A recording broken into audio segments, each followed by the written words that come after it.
Sadek, Ça va frérot, tranquille? ça va et toi? C'est difficile d'aller mal sur un bateau comme ça, hein. C'est ça. Ça veut dire si j'ai une ex que j'aimais bien par le passé, tu peux m'aider à la reconquérir. Quand tu veux. Tu vois, moi j'ai une chaîne en e-commerce et je voulais savoir, t'en penses quoi de ce business model? Tu connais un petit peu l'e-commerce? Alors là, pour être honnête avec toi, ça fait 1 an que je fais ça, mais par mois, là, je suis entre 20 et 25 en moyenne. Ah, c'est lourd, franchement le décor il est incroyable.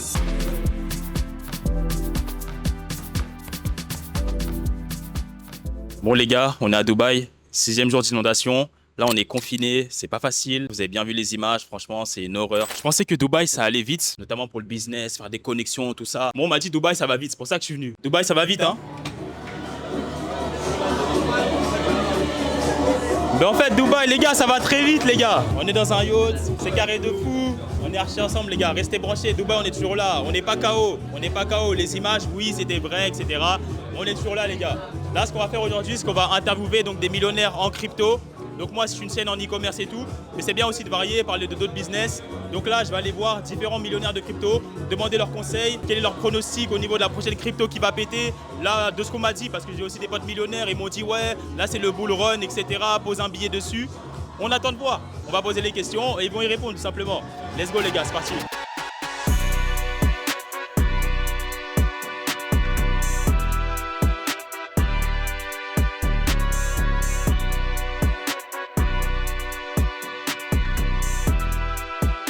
Tu es le bienvenu Jonathan.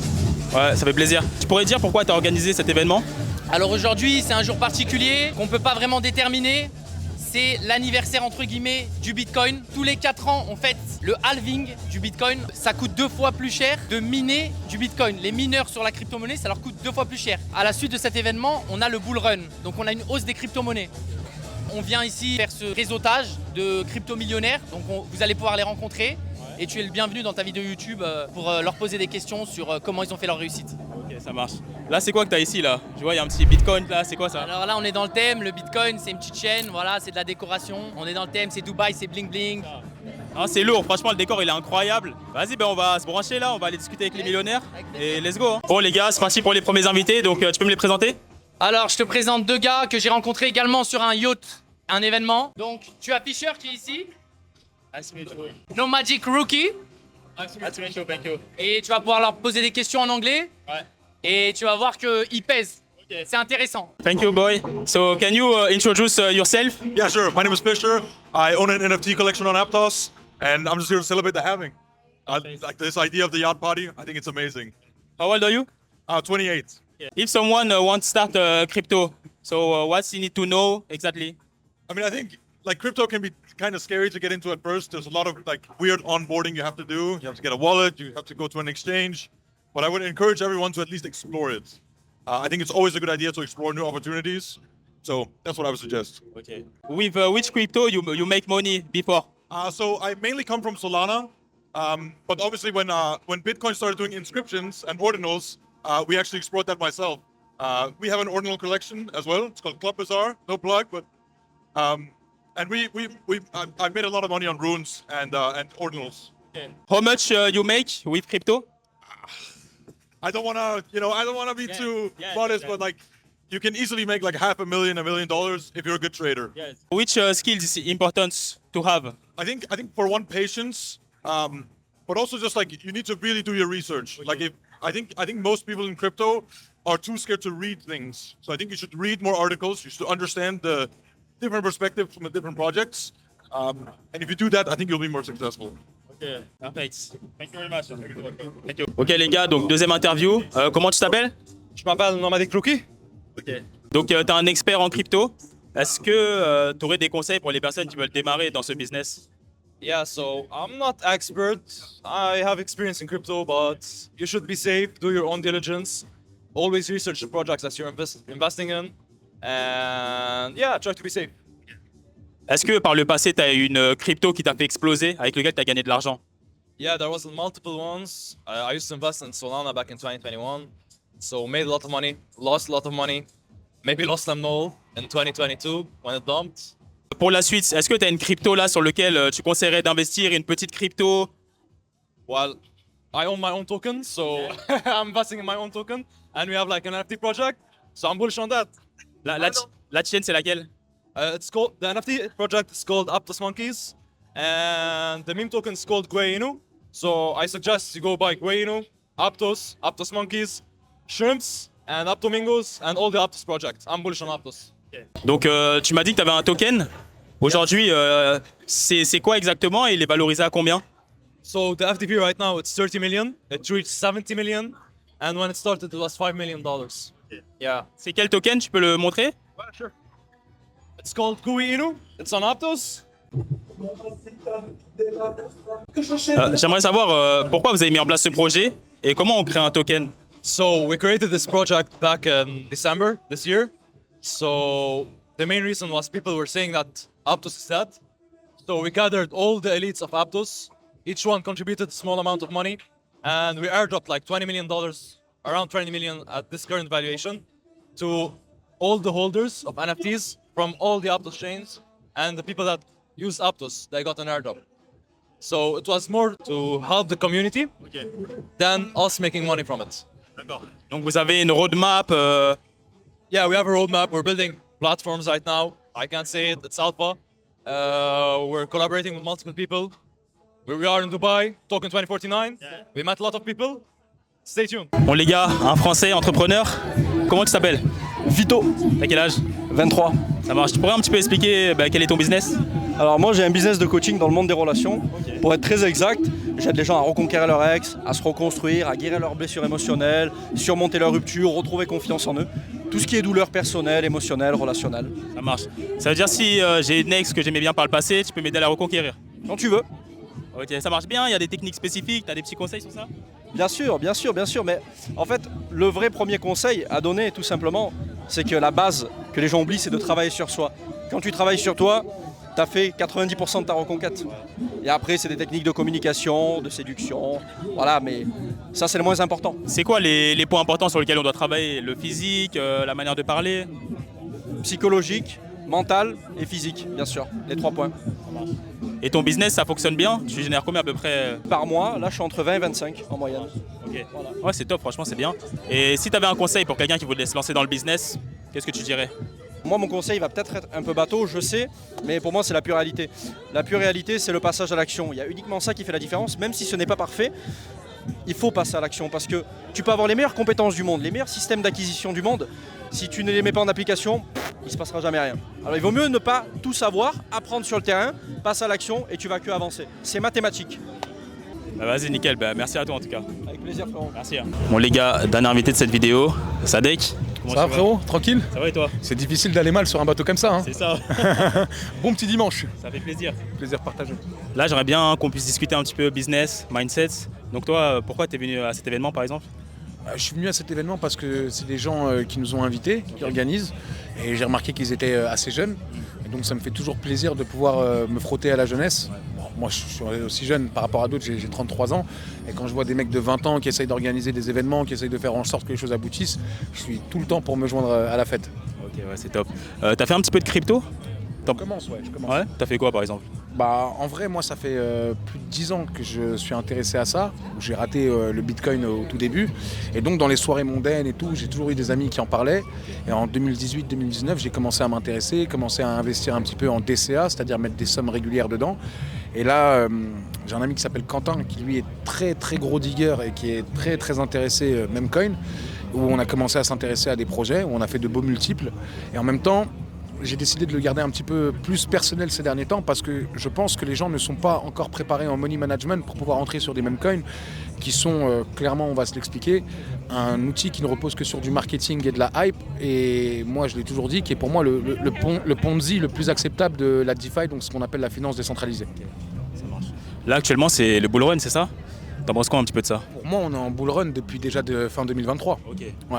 À partir du moment où tu as un Bitcoin qui passe de 38 000 $ en décembre à plus de 60 000 aujourd'hui, et quand on dit ah on est en train de rentrer dans les bougies rouges et que ça redescend pas en dessous des 50 000, pour moi on est déjà en bull run depuis décembre.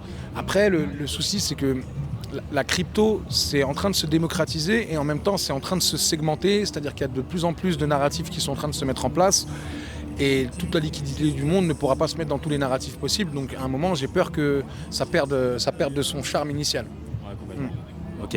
Et donc toi, actuellement, tu vis à Dubaï Ouais, ça fait 4 ans maintenant que j'habite ici. Okay. J'ai fait beaucoup d'allers-retours en France pour mes autres business.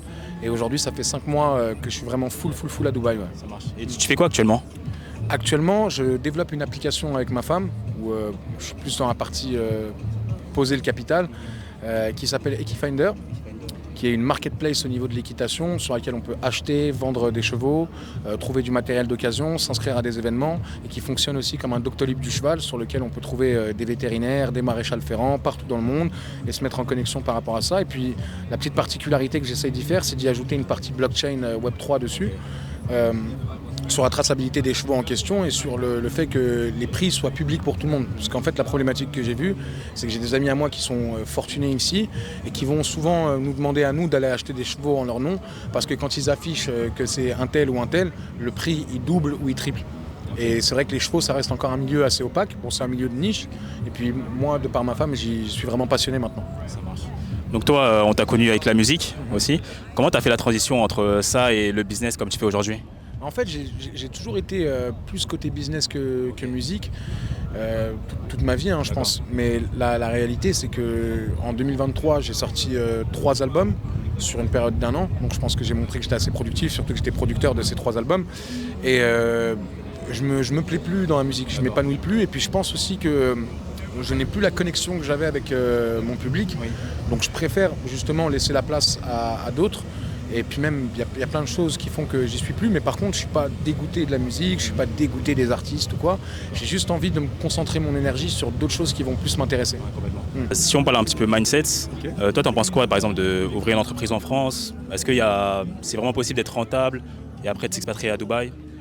J'ai peur d'un truc avec la France au niveau du business pour ceux qui se développent, c'est-à-dire qu'il y a un plafond de verre qui est dur à atteindre, c'est-à-dire qu'à un moment on a tous besoin de fonds pour pouvoir développer nos activités et quand tu arrives à ce fameux plafond de verre, tu as l'État qui arrive, tu as le fisc qui arrive, tu as l'URSSAF, tu as tous ces trucs-là et surtout en vrai je trouve que ce serait limite plus juste vis-à-vis des entrepreneurs de leur faire un prélèvement à la source, tu vois. Le fait qu'on leur prenne l'argent, tiens, tenez, et on vous voit comment vous allez gérer, surtout qu'on sait que vous n'allez pas gérer, c'est un peu compliqué. Et ici à Dubaï, c'est un Eldorado, mais il y a aussi quelque chose qu'il faut bien comprendre, c'est-à-dire que pour moi, c'est l'un des derniers niveaux du jeu vidéo. Oui. Donc tu as des boss de jeux vidéo. Et si tu viens pas préparé, tu vas te faire grailler tout cru. Et j'en vois plein qui arrivent ici à Dubaï. Bon là, c'est un peu un mauvais exemple pour parler, mais on est sur un bateau, c'est cool, etc. Mais la vraie journée, elle se passe dans les bureaux. Bien sûr. Tu vois, si tu as un vrai emploi du temps, que tu es debout à 6h du matin, que toi, par exemple, tu vas faire du e-commerce, tu dois passer beaucoup plus de temps derrière ton ordinateur à chercher les commerces de niche, à faire en sorte que tout aboutisse, qu'en branlette à la piscine et à envoyer des trucs aux gens. Ouais, salut les gars, aujourd'hui j'ai fait 15 000 €. C'est pas vrai, c'est pas comme ça. Ah oui, ça c'est que 1% de ce qu'on fait au final. Après, les gens aussi sur les réseaux, malheureusement, c'est ça aussi qui les attire. Bien sûr. Mais moi, je crois vraiment en la France et j'ai presque l'impression parce qu'on reste des Français, on a grandi avec l'école de la République, on a grandi avec ses valeurs. Et j'ai presque l'impression qu'au bout d'un moment, en feudant la France, c'est-à-dire en lui disant écoutez, on ne va pas fonctionner avec vos lois et regardez, on va tous se barrer en Asie, que ce soit à Dubaï, j'ai plein d'amis à Singapour, en Malaisie ou même en Thaïlande, qu'à un moment on peut y revenir et justement aller vers une poussée positive vers là-bas. Mais je pense que ouais, y a des gens malheureusement qui subissent le système et il y en a d'autres qui veulent être actifs dedans et on ne pourra pas fonctionner sans au bout d'un moment se coordonner. C'est-à-dire que quand j'étais petit, j'avais vraiment des valeurs beaucoup plus de gauche et aujourd'hui je pense qu'un être humain de toute façon il est paradoxal et composé de plein de valeurs différentes. Donc plus tu grandis, plus tu vas prendre des trucs politiques avec lesquels tu es d'accord avec tel homme politique, avec tel autre. Et je pense qu'à un moment il faut construire tout. Être contre ou être pour, ça n'a aucun sens. Ouais, c'est qu'est-ce qui est intéressant chez toi et que tu peux assembler dans ta mentalité. Le monde il n'est pas noir ou blanc, c'est gris. Jamais de la vie. Ouais. Le monde il sera jamais noir ou blanc, même nous on n'est pas mauvais ou bon. C'est pour ça que j'aime beaucoup les mangas, les shonen, parce que quand tu découvres un peu les méchants, tu te rends compte qu'il est méchant parce qu'il a une histoire de ouf. Tu vois ce que je veux dire? Un peu pour ceux qui connaissent Itachi dans Naruto, tu vois, au début tu sais pas où il en est, après limite tu te dis mais à sa place j'aurais fait pire. C'est ça, tu comprends son histoire après, non, complètement. Et toi tu as gagné de l'argent jeune, quand tu étais jeune, c'est quel conseil que tu donnerais pour une personne qui aussi gagnerait de l'argent genre dans la vingtaine? Le souci moi que j'ai eu en gagnant de l'argent à chaque fois, c'est que j'ai toujours l'impression que ça sera le seul argent que je vais gagner de ma vie. Donc plus que gagner de l'argent, c'est-à-dire le plus important c'est de savoir comment le garder et quoi en faire. Et par exemple, je vais donner l'exemple que je donne aux gens qui vont me suivre sur un portefeuille crypto. Je pense qu'il faut toujours avoir au moins 60% sur les cryptos les plus stables, c'est-à-dire pour moi Bitcoin, Ethereum, Solana. Ensuite, garder 30% pour des altcoins, des projets qu'on va comprendre, qu'on trouve qu'il y a une utilité dans le Web3 et auxquels on va croire. Et pour faire des multiples intéressants, nous ne mentons pas. Et après, 5 à 10% de vraiment gambling, c'est-à-dire memecoin, shitcoin, aller chercher ces trucs sur vraiment le dark web et se dire tiens, ça peut marcher, mais jamais mettre tapis sur quoi que ce soit. D'accord. Ouais. Je pense que le money management, c'est ce qui va faire aujourd'hui qu'on peut être tranquille. Ok. C'est pour ça que de toute façon, ce qu'on appelle la smart money, vont investir des sommes beaucoup plus confortables sur des rendements qui vont faire 5 à 10% par an.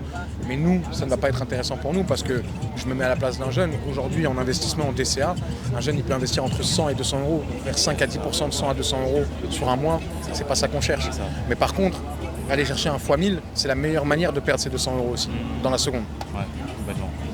Tu vois, moi j'ai une chaîne en e-commerce et je voulais savoir, t'en penses quoi de ce business model? Tu connais un petit peu l'e-commerce? Je connais un petit peu, c'est vrai que je m'y suis jamais intéressé. Je pense que c'est très bien quand c'est bien fait. Ouais. De toute façon, ce que tu vas me dire si j'y comprends quelque chose, pour moi c'est de la mise en relation entre des acheteurs et des vendeurs qui n'ont pas accès les uns aux autres sur un produit. Ouais. Et je pense que le vrai truc dedans, c'est que, je vais prendre les mêmes exemples avec la restauration, on n'a pas envie d'aller manger dans un restaurant qui fait des sushis et de la pizza. Voilà. Donc je pense qu'il faut chercher une niche qu'on comprend, qui nous intéresse et réussir à voir comment est-ce qu'on développe ça en y ajoutant les bons outils marketing et rester le spécialiste de tel ou tel truc. Ouais. Je connais des gens qui ont fait des choses très intéressantes, par exemple dans le miel. C'est pas très sexy, mais les multiples ou le réseau qu'ils ont mis en place par rapport à ça, c'est intéressant. Ouais, complètement. Toi, c'est quoi que tu fais en e-commerce? C'est quoi la... Moi je fais e-commerce et j'ai une marque en textile. Ok. Donc voilà, avec un fournisseur chinois. D'accord. Et voilà. Et tu vends tes produits en France ou Je vends sur vous en France, mais après je vends aussi en Angleterre, en Espagne, mais sinon j'ai des fournisseurs en Chine.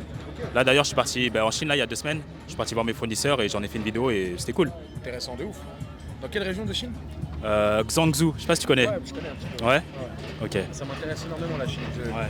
Pour moi, la Chine n'est pas restée l'usine du monde pendant 50 ans pour pas au bout d'un moment en devenir le patron. Donc il faut vraiment suivre ce qui se passe en Asie, c'est très important. Bon les gars, c'était tout pour cette vidéo.